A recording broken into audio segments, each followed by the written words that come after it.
rufaa uchaguzi kwa baadhi ya majimbo ya Unguja. Mtakumbuka kwamba baada ya uchaguzi chama cha ACT Wazalendo kilifaili mashauri ya uchaguzi, na mashauri yale mahakama iliyaweka katika makundi, na kulikuwa na makundi matatu. Kundi la kwanza ni la majimbo yote ya Pemba, na kwa hapa Unguja majimbo yaligawanywa katika makundi mawili. Sasa kundi la mashauri ya majimbo ambayo katika usikilizaji wa awali kwa hapa Unguja ilikuwa chini ya Mheshimiwa Haji Suleiman Hamisi na ambaye alishalitolea uamuzi kwenye pingamizi za awali zile na kuondosha mashauri yale, basi tulifaili sisi rufaa, na hiyo rufaa sasa leo ndio imekuja kusikilizwa mbele ya jopo la majaji watatu. Kama mnakumbuka, jopo hili lilianza na majaji watatu ambao ni Jaji Rabia, Jaji Salum pamoja na Jaji Said Hassan. Baada ya Mheshimiwa Rabia kupata uteuzi kuwa jaji wa mahakama ya rufaa, jaji mkuu replace kwa kumteua Jaji Fatma Hamid Mahmud kuwa mwenyekiti wa jopo kuchukua nafasi ya Jaji Rabia. Kwa hiyo majaji hao watatu wakiongozwa na Mheshimiwa Jaji Fatma Hamid, leo ndio tumekuja hapa kwa ajili ya kusikiliza rufaa na tumemaliza kusikiliza rufaa.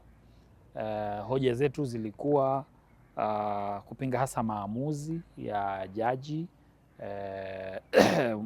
Mohamed Sheni ambayo ndio rufaa zake au maamuzi yake ndio tunakatia rufaa.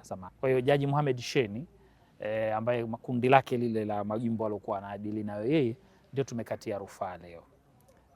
Hoja zetu kubwa ilikuwa ni kutokuridhika na namna ambavyo Jaji Mohamed Ali Mohamed amefikia uamuzi wa kuyatupilia mbali mashauri au mashauri yale, kwa namna alivyoliangalia swala la viapo, lakini na namna ambavyo alivyotoa uamuzi kuhusu mahitaji au matakwa ya kushughulikia malalamiko tume kabla ya kwenda kwenye mahakama. Na hizo ndio zilikuwa hoja kuu ambazo za rufaa ambazo ndio tumejadiliana leo hapa mahakamani. Mahakama imesikiliza hoja zetu, lakini imewasikiliza pia upande wa pili na hoja zao za kinzani za kupinga, na baada ya usikilizwaji mahakama imetoa amri ya kwamba itakuja kutoa uamuzi kuhusu rufaa hii ya leo siku ya tarehe 31 mwezi wa 8. Kwa hiyo watu wawe na ustahamilivu kusubiri, wakati pia tunasubiri rufaa nyingine ziitwe kwa ajili ya kusikilizwa.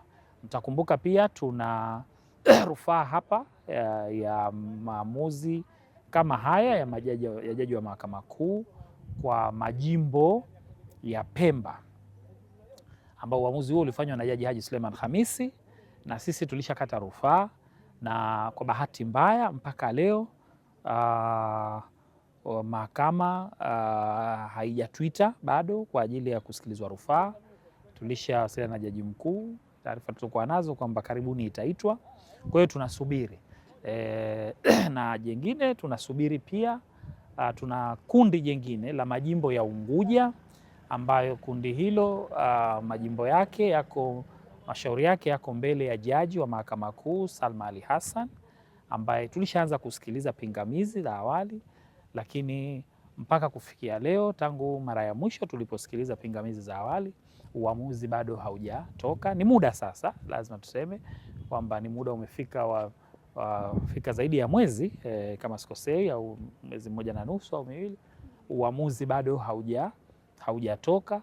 Ni wito wetu kwamba mahakama ione haja, tunajua muda upo, lakini tunaamini kwamba expeditiously hearing ya mashauri ni jambo la muhimu. Kwa hiyo sisi tunasubiri kusikia uamuzi, na tunasubiri ili kama kuna hatua nyingine za kisheria zilizopatikana au zilizopo kwa mujibu wa sheria tuweze kuchukua hatua hizo. Hiyo ni hilo ni wakati mnasubiri maamuzi na hatua nyingine za kisheria kuweza kuchukuliwa. Matumaini yenu ni yapi? Matumaini yetu ni kwamba mahakama itazielewa na kukubaliana na hoja zetu, Sisi tunaheshimu mahakama, ndio maana tumekuja mahakamani. Uamuzi utakaotolewa na mahakama tutauheshimu na tutaangalia kama kutakuwa na njia nyingine, iwe za kisheria, iwe za kisiasa, wateja wangu na mimi mwenyewe, kwa sababu mimi ni petitioner pia, kuona namna gani tunaweza tukachukua. Lakini kwa mahakama kwa sasa tunaipa mahakama nafasi ya kufanya kazi yake. Tunaamini kwamba tunazo hoja za msingi na sisi tunaamini kwamba mashauri haya mahakama na maombi yetu kwamba ingetoa nafasi walalamikaji wakasikilizwa malalamiko yao kwa ukamilifu, ili mahakama iweze kutoa nafasi kupata nafasi ya kuamua juu ya haki zipi na kama uchaguzi wetu uliendeshwa kwa mujibu wa sheria inavyotaka na kwa mujibu wa katiba. Mheshimiwa, vile za wabunge, taarifa kuhusu rufaa za wabunge, kama unavyokumbuka, pia tuna mashauri ya wabunge ambazo rufaa tayari mawakili sisi tumesha faili rufaa Mahakama ya Rufaa Jamhuri ya Muungano wa Tanzania, na mbali ya kufaili tu rufaa baada ya kuona kutokana na umuhimu wa mashauri yenyewe, tumemwandikia barua ya Jaji Mkuu wa Tanzania kumwomba ayapange mashauri, usikilizaji wa rufaa, mashauri yale kwa haraka iwezekanavyo, ili tuweze kufanya nini, tuweze kuamua tuweze kusikilizwa na tuweze kuendelea na tujue hatma, kwa sababu mtakumbuka kwenye mashauri yale uamuzi ulitoka hasa swala la Mahakama Kuu Zanzibar kutokuwa na uwezo. Kwa hiyo jambo lile lina hisia za kikatiba, lina hisia za kijamii na kisheria pia, na tumeshamuomba Jaji Mkuu, tunasubiri na pengine nitumie fursa hii kupitia vyombo vya habari kumwomba pia Jaji Mkuu wa Jamhuri ya Muungano wa Tanzania aone haja ya kupanga mashauri haya. Sisi tuko tayari kupanga mashauri haya, rufaa zetu kwa haraka, ili tuende tukasikilizwe, tujue hatma ya uamuzi.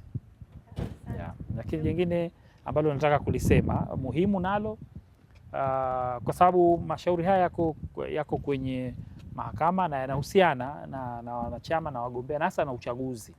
Kumekuwa na maswali ambao wananchi wamekuwa wakijiuliza kwamba kutokana na mazungumzo ya kisiasa na maridhiano yanayoendelea, vipi kuhusu kesi hizi. Mimi nitoe tu hofu na nitoe maelezo kwa wananchi kwamba mazungumzo yote ya kisiasa ya kutafuta maridhiano ya kisiasa katika nchi yanayoendelea baina ya vyama viwili ya CCM na ACT hayahusiani na uondoshwaji wa mashauri ya uchaguzi mahakamani.